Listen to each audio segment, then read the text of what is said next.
Dengar Buku Official mempersembahkan Aku Tersentuh Cinta, karya Arif Rahman Lubis. Diterbitkan oleh Teladan Publishing, Gading Regensi Soekarno-Hatta, Bandung. Dibacakan oleh Faris Olis. Selamat mendengarkan.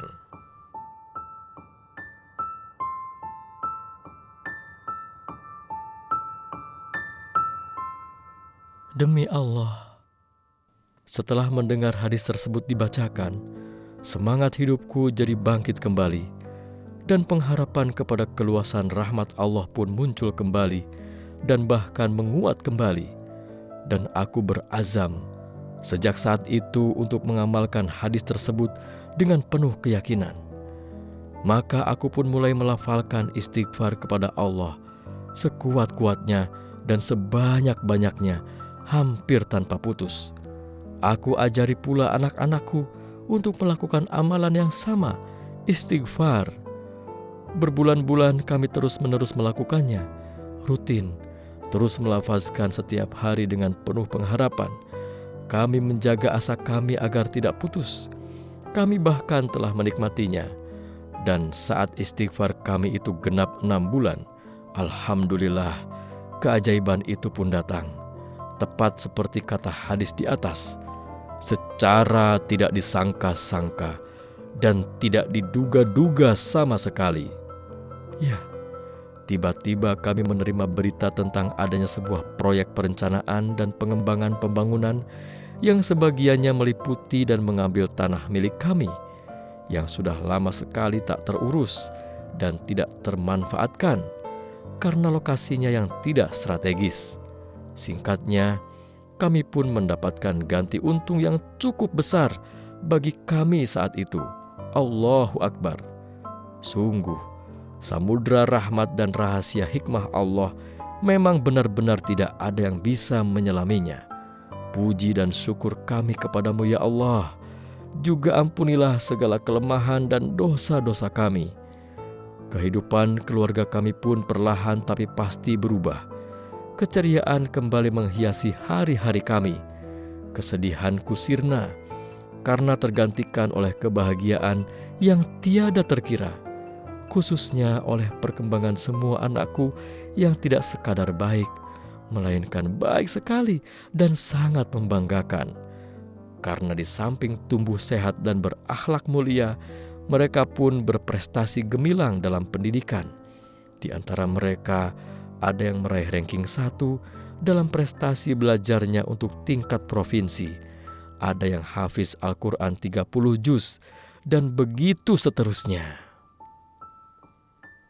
Dan sebagai penutup pembahasan subbab ini, mari hayati lirik nasyid I'tiraf dari grup Nasyid Raihan yang legendaris. Wahai Tuhan, ku tak layak ke surgamu, namun tak pula aku sanggup ke nerakamu. Ampunkan dosaku, terimalah taubatku.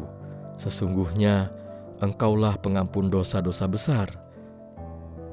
Ilahi lastu lil firdausi ahla, wala aqwa ala naril jahimi.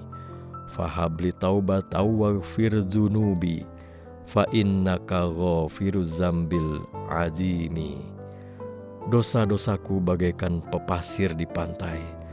Dengan rahmat-Mu, ampunkan daku, oh Tuhanku. Wahai Tuhan, selamatkan kami ini dari segala kejahatan dan kecelakaan. Kami takut, kami harap kepadamu. Suburkanlah cinta kami kepadamu. Kamilah hamba yang mengharap belas dari-Mu. 2. Senantiasa beribadah dan mengamalkan indahnya Islam. Dari Abu Hurairah radhiyallahu an, ia berkata, Rasulullah sallallahu alaihi wasallam, sesungguhnya Allah Ta'ala telah berfirman, barang siapa memusuhi waliku, maka sesungguhnya aku menyatakan perang terhadapnya. Hambaku senantiasa bertakorub, mendekatkan diri kepadaku dengan suatu perbuatan yang aku sukai, seperti bila ia melakukan yang fardu yang aku perintahkan kepadanya. Hambaku senantiasa bertakorub, mendekatkan diri kepadaku dengan amalan-amalan sunnah, hingga aku mencintainya. Hadis riwayat Bukhari. Allah memberikan dunia pada yang Dia cintai dan yang Dia benci, tetapi Dia tidak memberikan kesadaran beragama kecuali kepada yang Dia cintai. Maka barang siapa diberikan kesadaran beragama oleh Allah, berarti ia dicintai olehnya. Hadis riwayat Ahmad, Al-Hakim, dan Al-Baihaqi. Bersyukurlah jika kita diberi hidayah oleh Allah untuk semangat beribadah kepada Allah. Semangat sholat wajib tepat waktu dan berjamaah di masjid bagi lelaki, sholat sunnah rawatib, sholat sunnah duha, sholat tahajud, puasa sunnah Senin Kemis, puasa Ayyamul Bid, 3 hari tengah bulan Hijriyah, sedekah, tilawah Al-Quran, menghafalkan Al-Quran, membaca buku agama, berdoa di setiap aktivitas, mengucapkan salam, tersenyum, dan hal lainnya. Insya Allah, ini sebagai salah satu tanda Allah mencintai kita. Semoga indah sekali. Dan semakin indah lagi ketika kita bisa mencintai seseorang yang sama-sama semangat beribadah dan mengamalkan indahnya Islam. Memang pada fitrahnya kita akan mencintai atau tertarik kepada sesuatu yang selaras dengan kebiasaan kita. Kita akan bisa harmonis dan dekat dengan seseorang dikarenakan adanya kesamaan-kesamaan di antara berbagai tabiat dan karakternya. Kita akan merasa nyaman manakala kita bersama dengan orang yang memiliki banyak persamaan dengan kita. Nyaman dirasakan sebagai tenang, tidak membenci, betah berlama-lama, dan hal-hal positif dalam hati lainnya. Rasa nyaman tersebut akan menimbulkan ketertarikan dalam hati hingga menumbuhkan cinta. Dan pada fitrahnya pula, kita mudah menyukai seseorang yang memiliki keunggulan yang mempesona diri kita. Kalau kecintaan kita tinggi terhadap Al-Quran, maka kita akan mudah terpesona pada sosok yang bagus tilawahnya, semangat menghafalnya, dan antusias mempelajari Al-Quran beserta maknanya. Kalau kecintaan kita tinggi terhadap sholat tepat waktu, maka keterpesonaan kita akan tertuju pada dia yang menjaga sholatnya dengan sebaik-baiknya. Dan kalau kecintaan kita begitu kuat pada mengamalkan Islam dalam keseharian, termasuk doa-doa dalam setiap kegiatan kita, maka kita akan terpesona pada orang yang melakukan hal yang sama, bahkan lebih hebat dari kita. Seperti kisah berjudul Sedekat Bersin yang dituliskan oleh Ustaz Salim Afillah pada fanpage Facebook beliau. Berikut saya tuliskan untuk bisa dirasakan keindahannya. Dalam sebuah perjalanan kereta api dari Jakarta ke Yogyakarta, seorang pemuda bersin di kursinya. Dia pun bertahmid, Alhamdulillah. Dari seberang tempat duduknya terdengar suara lirih namun tegas, Yarhamukallah. Maka dia pun menjawab, Yahdikumullah wa yuslihu ba'alakum. Lalu menoleh. Yang dia lihat adalah jilbab putih yang wajahnya menghadap ke jendela. Harap diketahui bahwa ini adalah tahun 1980-an. Jilbab adalah permata Firdaus di gersangnya dakwah. Dan ucapan Yarhamukallah adalah ilmu yang masih jarang diamalkan. Keduanya terasa surgawi. Maka bergegas, disobeknya kertas dari buku agenda dan diambilnya pena dari tasnya. Disodorkannya pada muslimah itu. Dik, ujarnya, tolong tulis nama bapak Anda dan alamat lengkapnya." Gadis itu terkejut. "Buat apa?" tanyanya dengan wajah pias lagi khawatir. "Saya ingin menyambung ukhuwah dan thalabul ilmi kepada beliau," ujar sang pemuda. "Amat bersyukur jika bisa belajar dari beliau bagaimana mendidik putra-putri jadi solih dan solihah." Masih ragu, gadis itu pun menuliskan sebuah nama dan alamat. "Kalau ada denahnya lebih baik," sergah si pemuda. Beberapa hari kemudian, pemuda itu mendatangi alamat yang tertulis di kertas. Diketuk pintunya, dia ucapkan salam. Seorang bapak berwajah teduh dan bersahaja menyambutnya. Setelah dipersilakan duduk, sang bapak bertanya, "Anak ini siapa dan ada perlu apa?" Dia perkenalkan dirinya, lalu dia berkata, "Maksud saya kemari, pertama, nawaitu ziarah libina'il ukhuwah. Saya ingin semoga dapat bersaudara dengan orang-orang solih sampai ke surga. Yang kedua," sambungnya, "niat saya adalah thalabul ilmi. Semoga saya dapat belajar pada Bapak bagaimana mendidik anak jadi solih dan solihah. Yang ketiga," di kalimat ini dia agak gemetar, "jika memungkinkan bagi saya belajar langsung tentang itu di bawah bimbingan Bapak, dengan menjadi bagian keluarga ini, saya sangat bersyukur. Maka dengan ini, saya beranikan diri melamar putri Bapak." "Loh, Nak," ujar si bapak, "putri saya yang mana yang mau anak lamar? Anak perempuan saya jumlahnya ada 5 itu." "Bismillah, saya serahkan pada Bapak. Mana yang Bapak ridhokan untuk saya. Saya serahkan urusan ini kepada Allah dan kepada Bapak. Sebab saya yakin, husnuzon saya, Bapak sebagai orang solih, juga memiliki putri-putri yang semuanya solihah." "Loh ya jangan begitu. Lah, anak saya yang sudah sampean kenal yang mana?" "Belum ada, Pak." Pemuda itu nyengir. Orang tua itu geleng-geleng kepala sambil tersenyum bijak. "Sebentar, Nak," kata si bapak. "Lah, Anda bisa sampai ke sini, tiba-tiba melamar anak saya itu ceritanya bagaimana?" Pemuda itu pun menceritakan kisah perjumpaannya dengan putri sang bapak di kereta. Lengkap dan gamblang. Sang bapak mengangguk-angguk. "Ya, kalau begitu," ujar beliau, "karena yang sudah sampeyan nazar lihat adalah anak saya yang itu. Bagaimana kalau saya tanyakan padanya kesanggupannya? Apakah anak juga ridho padanya?"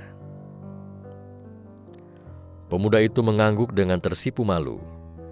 Singkat cerita, hari itu juga mereka diakadkan dengan memanggil tetangga kanan kiri untuk jadi saksi.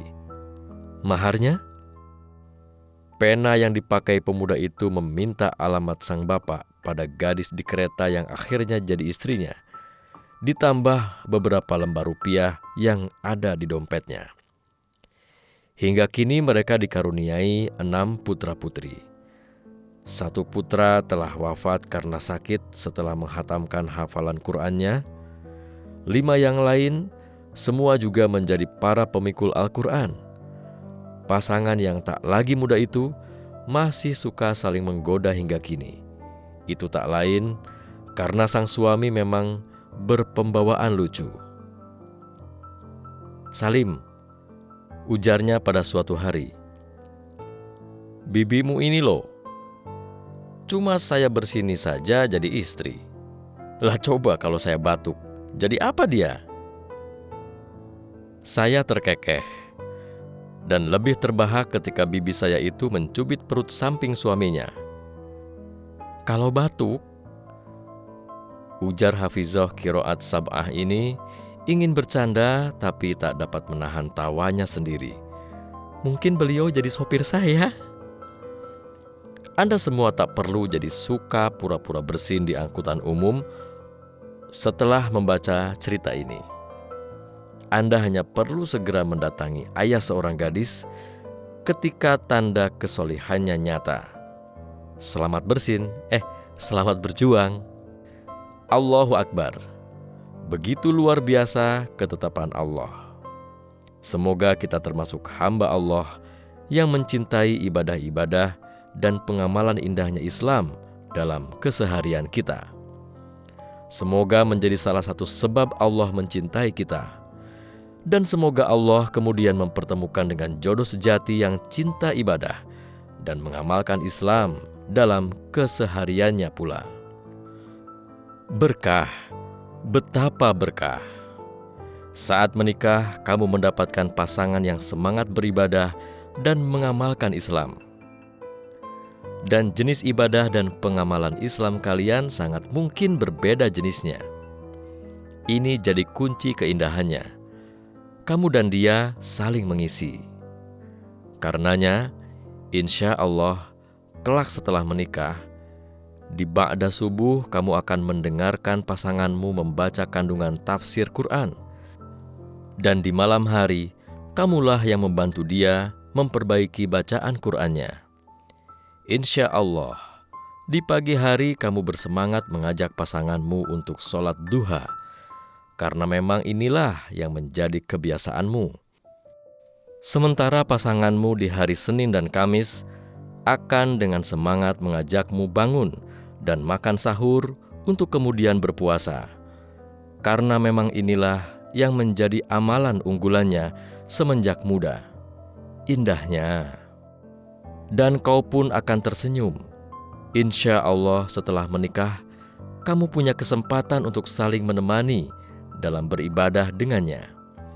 Dalam ibadah dan mengamalkan Islam dalam keseharian, kalian punya semangat yang sama. Engkau mengulang-ulang hafalan Al-Quran, sementara pasanganmu menyimaknya. Dan sangat mungkin, di kegiatan saling menemani ini kalian akan mendapatkan pahala berganda. Pahala beribadah ditambah pahala menyenangkan pasangan. Ya, menyenangkan pasangan. Sesekali istimewakan dia sehabis sholat sunnah. Datangi pasanganmu, ambil jemarinya, dan mulailah berzikir dengan jemarinya itu. Aduhai, indah, luar biasa. Kita semua ingin mendapatkan pasangan yang cinta ibadah dan senang mengamalkan indahnya Islam dalam kesehariannya. Pertanyaannya, maukah kita memperbaiki ibadah kita? Semangatkah kita menggalakkan keindahan Islam dalam setiap aktivitas kita? 3. Menebar manfaat sebanyak-banyaknya. Terdengar suara seorang ibu minta tolong. Ibu, "Tolong, tolong, dompet saya kejebur." Bagong, "Ada apa ya, Bu?" Ibu, "Tolong ambilkan dompet saya, Mas. Dompet saya jatuh di kolam itu." Bagong, "Wah, kalau saya mau ngambilkan, Ibu mau kasih saya apa?" Nada belagu. Ibu, "Saya kasih uang 50.000 deh." Bagong, "Bener nih." Ibu, "Iya Mas, tolong ambilkan." Kemudian pemuda itu masuk ke dalam kolam dan mengambil dompet itu sampai basah kuyup. Bagong, "Nih Bu, dompetnya." Sesuai janjinya, ibu itu mengambil uang dari dalam dompetnya. Ibu, "Wah, saya nggak punya uang 50 ribuan. adanya 100 ribuan. Nanti saya minta kembaliannya ya. Bagong, waduh, saya juga gak bawa uang nih. Ibu, haduh, gimana ya? Bagong, gini aja Bu, dompetnya dijeburin lagi, terus saya ambilkan lagi. Jadinya kan pas 100 ribu buat saya. Ibu, hahaha.